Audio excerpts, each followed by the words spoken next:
Welcome back to Newsmaker Live, and thank you very much for staying tuned. Our special guest this evening, Dr. Ubaldus Raymond, former Parliamentary Secretary in the Ministry of Commerce. Dr. Raymond, we're talking about the circumstances that led to your resignation, what you decided, why you decided that you would leave, and some of the things you seem to be holding back on what it is that created some discontent, in you. I mean, I know you for a long time, and coming back, bringing your family back from the U.S. where you were settled, where you were in both good jobs, and coming to contest the election. I'm sure that was a decision that was not taken lightly, and to leave less than a year after would have been even a harder decision.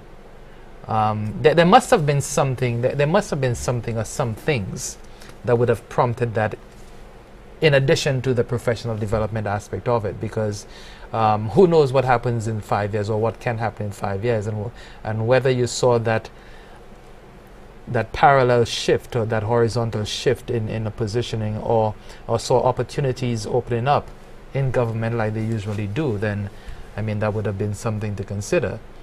But I mean, what we're not getting is where did the relationship, where did that cozy relationship where you saw Ubaldus Raymond on the platform with his colleagues contesting and fighting and passionate about the politics, passionate about government, passionate about making a difference, to the point where okay, you have resigned pretty much to doing that and say, you know what, it's better for me to get out and help from a different angle. Well, Clinton, I'll say the same thing again. I mean, everything led to that. Me not being able to contribute the way I wanted to contribute. Of course, there are other issues that I had to deal with, and these are more personal than anything else. Mm-hmm. And when you say personal, I mean, is it personal professionally or personal family? Well, when one enters politics, especially when that individual has a family, mm-hmm. that person enters politics with that family. Right. Okay? And your family can never be the same again. I have 2 young boys, and I also have a wife, of course. And I will not give the details as to the circumstances that politics had on my family. But it's something that one has to consider. Apart from just the me not being able to provide the services that I would have loved to have provided to St. Lucia. There are other issues, there are other factors, and it's very detailed. And I'm just saying, the bottom line is, I made a decision to move on. Mm-hmm. The Prime Minister made a decision to put me in as Parliamentary Secretary. I have the right to move on if I am not comfortable mm-hmm. with. And it's very simple. I mean, we all change jobs every now and then, and I believe that at that time I had to do it. Mm-hmm. I had no choice. Was there a disconnect between what you expected coming in and what you saw when you got in eventually? Of course. In terms of the direction of the government and what the government was about, what policies that were being implemented?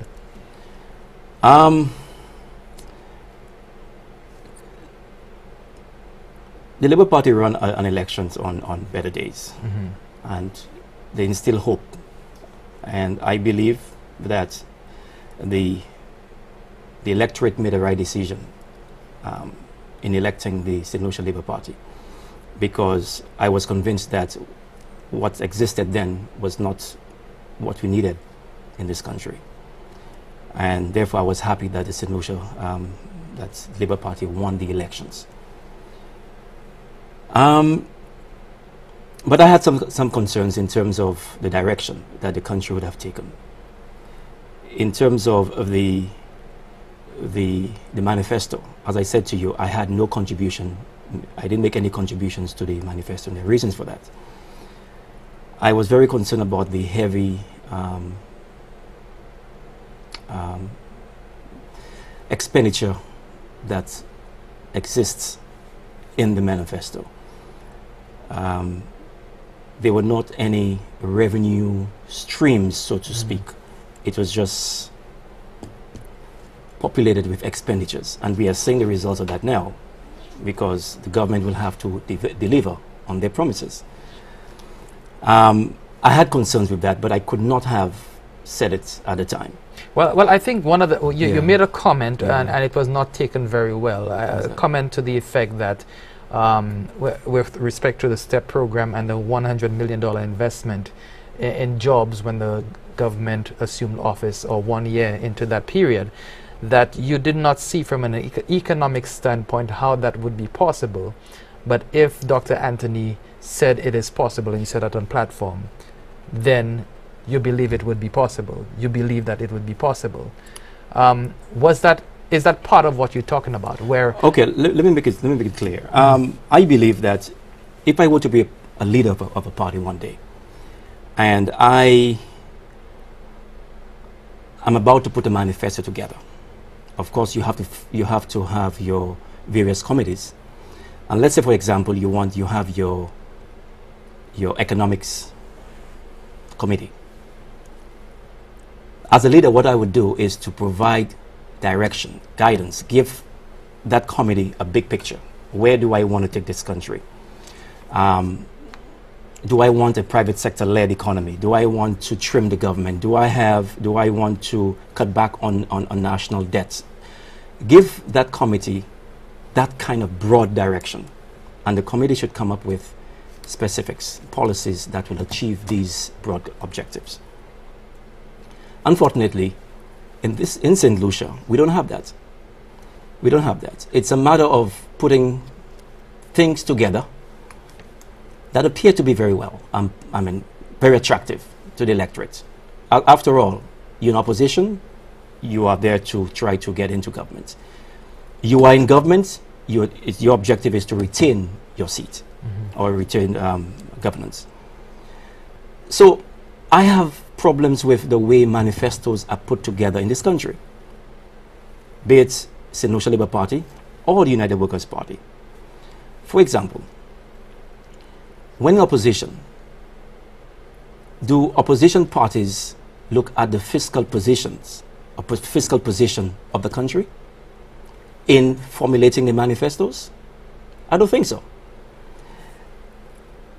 If that was done, if this has to be done, then you would have a situation where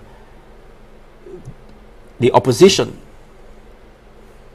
will ensure that whatever it says it will do in terms of expenses, that the country will be able to support these expenses. And when that is not done, you come in, and then you find yourself, your hands tied. What you thought is not. Are you with me? So I believe that the opposition has to play a more responsible role as opposition in terms of understanding where we are fiscally. Now, you understood these things. Yeah. You coming in, you understood these things before the election. Why bring them up now? Wouldn't it have been the responsible thing to do as a candidate who has said, okay, electorate, put your trust in me, and I'm going to look after your best interest? Why discuss those things now? Why not paint the real picture to the electorate, put them in a position where they're able to make an informed decision as to how they're moving politically? Well, Clinton,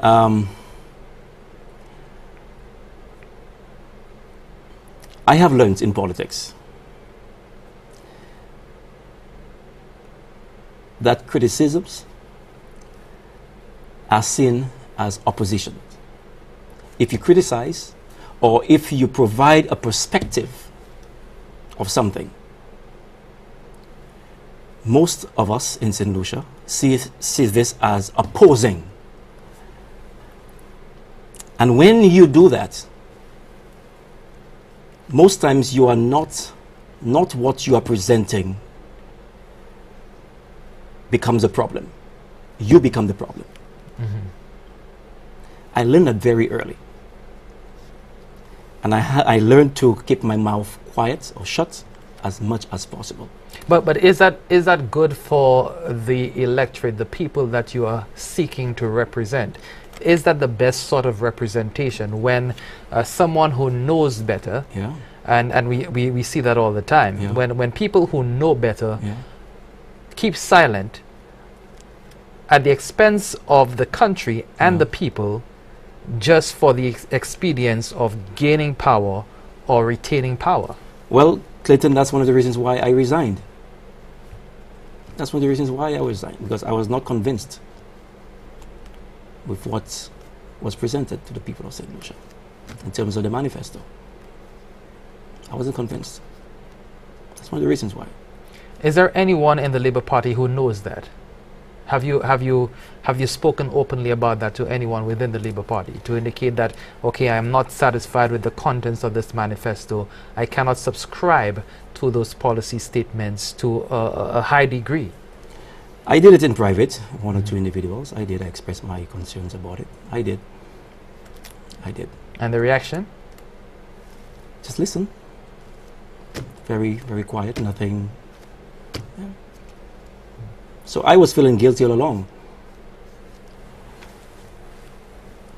in terms of the plan that we have for this country. And to some extent, I don't blame the Labour Party. Neither would I have blamed the United Workers' Party. Let me tell you why.